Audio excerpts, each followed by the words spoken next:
जय हिंद दोस्तों, आज के इस वीडियो में हम समझते हैं कि यदि हमारे पास तीन संधारित्र समांतर क्रम में होंगे तब उसकी धारिता के लिए व्यंजक क्या हो जाएगा। मैंने धारिता का कॉन्सेप्ट आपको ऑलरेडी समझा दिया है, आपने अभी तक नहीं देखा है तो ऊपर जो लिंक आ रही है उस पर आप क्लिक करेंगे तो आपको धारिता का कॉन्सेप्ट समझ में आ जाएगा। ठीक है, तो बाय द वे यहाँ पे हम एक संधारित्र बनाएंगे जो कि समांतर क्रम में होगा। तो देखिए यहाँ पे हम संधारित्र बना लेते हैं। मान लो कि बात ये हमारे पास संधारित्र पहला संधारित्र है, इसी तरीके से ये हमारे पास दूसरा संधारित्र है और ये हो जाएगा तीसरा संधारित्र। ठीक है, इसकी लेंथ वगैरह आप लोग स्केल से मेजर करके बनाइए तो थोड़ा सही हो जाएगा। तो इसका हम नाम दे देते हैं। नाम क्या हो जाएगा इसका, ये हमारे पास C1 है, ये C2 है, ये हो जाएगा हमारे पास, ये हमारे पास C3 है। ठीक है, अब क्या करना है, बहुत ही सिंपल, यहाँ पे एक पॉइंट बनाएंगे हम लोग। ठीक है, और इसको हम मिला देंगे इस पॉइंट से, इसको मिला देंगे इस पॉइंट से और इसको मिला देंगे इस पॉइंट से। ठीक है, तो ये आपको कंस्ट्रक्शन भी समझ आ जाएगा। सिमिलरली यहाँ पे एक पॉइंट हम बना देंगे, इसको मिलाएंगे ऐसे, इस वाले पॉइंट को मिला देंगे ऐसे और ये वाला पॉइंट रहेगा ऐसे, मिल जाएगा। ठीक है, बन गया, इतना तो बन गया होगा, कोई दिक्कत यहाँ तक नहीं होगी। अब इस पे दे देते हैं, ये हम दे देते हैं plus charge, plus Q charge हम यहाँ से दे देते हैं। तब क्या देखिए ये संधारित्र C1 की पहली प्लेट है तो ये दूसरी प्लेट है, ये पहली प्लेट है तो ये दूसरी प्लेट है, ये पहली प्लेट है तो ये दूसरी प्लेट है। ठीक है, ये संधारित्र C1 C2 के। अब यहाँ पे आप लोग समझो कि जब जैसे ही हमने यहाँ से Q आवेश दिया, जैसे ही हमने करंट फ्लो कराया, ठीक है, तो सभी तीनों संधारित्र की पहली प्लेट पर फटाफट क्या जनरेट हो गया, यहाँ पे प्लस चार्ज, यहाँ पे भी प्लस चार्ज, यहाँ पे भी प्लस चार्ज। ठीक है, इतनी बात समझ आ गई। अब उत्प्रेरण के कारण दूसरी वाली सतह पे सॉरी, यहाँ पे तो माइनस हो जाएगा ना, यहाँ पे माइनस चार्ज उत्पन्न हो गया, यहाँ पे भी माइनस चार्ज उत्पन्न हुआ, यहाँ पे भी माइनस चार्ज उत्पन्न हो गया। अब इसके बाहरी वाली सतह पे यहाँ पे अगेन प्लस चार्ज उत्पन्न हो जाएगा, लेकिन प्लस चार्ज को हटाने के लिए हमने तीनों संधारित्र की प्लेटों का संबंध एक पॉइंट B से कर दिया है, तो इसका नाम दे दो एक पॉइंट A। ठीक है, B से कर दिया है और B का संबंध हम किससे कर दिए हैं, पृथ्वी से। और आपको पता होगा कि भाई पृथ्वी पे अगर हम कोई भी चार्ज डालते हैं तो उस पर कोई भी असर नहीं पड़ता है। ठीक है, तो बेसिकली ये आपका हो जाएगा संधारित्र। अगर आपको लिखना है तो क्या हो जाएगा यहाँ पे, व्यंजक। ठीक है, व्यंजक। तो आप यहाँ पे लिख सकते हैं कि हमारे पास इसका व्यंजक क्या हो जाएगा, आपके पास हमारे पास संधारित्र C1 C2 C3 समांतर क्रम में जुड़े हैं।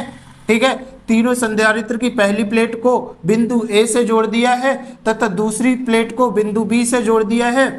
अब आगे क्या लिखना है कि जब Q आवेश दिया जाता है तो पहली प्लेट पे संधारित्र C1 C2 C3 की पहली प्लेट पर प्लस आवेश जो उत्पन्न हो जाता है, प्रेरण के कारण दूसरी प्लेट की आंतरिक सतह पे माइनस आवेश जनरेट हो जाता है।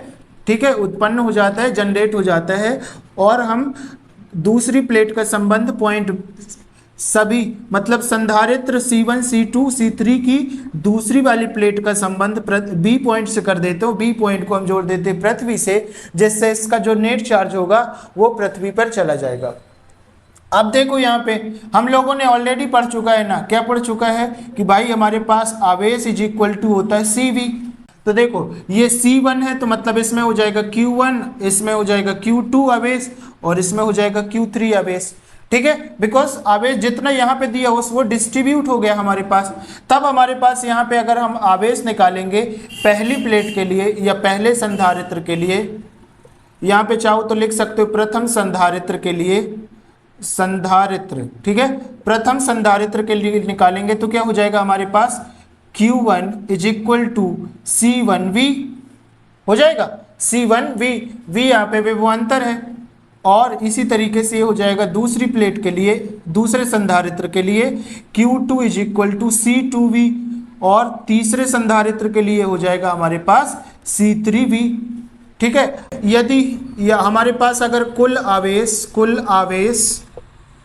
आवेश Q हो तो क्या हो जाएगा हमारे पास Q1 plus Q2 plus Q3, ठीक है। हमारे पास अगर इसको Q आवेश को डोनेट करना है तो हो जाएगा हमारे पास Q1 Q2 Q3। अब यहाँ पे हमारे पास Q1 Q2 Q3 की वैल्यू पुट कर देंगे तो क्या हो जाएगा Q is equal to Q1 की वैल्यू क्या है हमारे पास C1V प्लस Q2 की वैल्यू है C2V प्लस Q3 की वैल्यू है C3, इसको थोड़ा अच्छे से बनाते C3V। अब यहाँ पे एक चीज समझो कि आपके पास V, ये वाला V और ये वाला V आपके पास कॉमन है। दैट मीन्स आप यहाँ पे क्या निकाल देंगे, ये हो जाएगा आपके पास Q इज इक्वल टू, यहाँ से क्या निकला कॉमन, यहाँ से निकाल दो आप V कॉमन और ये हो जाएगा आपके पास क्या हो जाएगा C1 plus C2 plus C3 हो जाएगा ये इस तरीके से।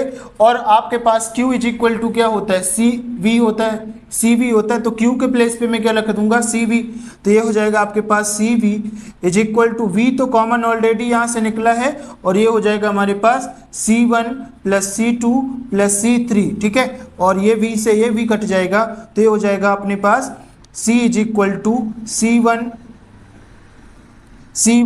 Plus C2 plus C3।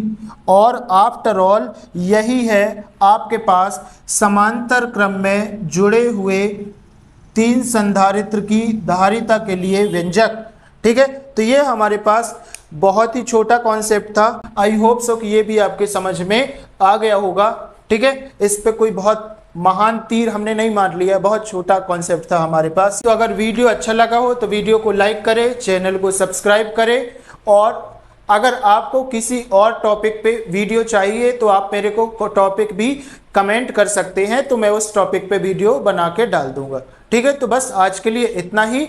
जय हिंद, वंदे मातरम दोस्तों।